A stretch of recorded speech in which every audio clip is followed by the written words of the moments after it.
Hello all, ఈరోజు బీరకాయ పప్పు ఎలా చేయాలో చూద్దామండి.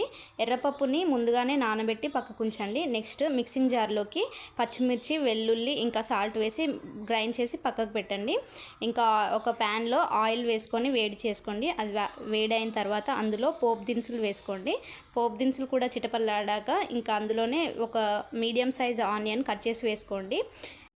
ఆనియన్ బాగా వేగిన తర్వాత బీరకాయ ముక్కల్ని అందులో వేసి బాగా ఉడికించండి. క్యాప్ పెట్టి ఉడికించండి. ఇవి ఒక 50% ఉడకగానే నానబెట్టి పెట్టుకున్న పప్పు ఉంది కదా, అది అందులో వేసేయండి. అలాగే మనం గ్రైండ్ చేసి పక్కకు పెట్టుకున్న పచ్చిమిర్చి పేస్ట్ కూడా వేయండి. కొన్ని వాటర్ పోస్తున్నాను అందులో ఉన్న పచ్చిమిర్చి పేస్ట్ రావడానికి.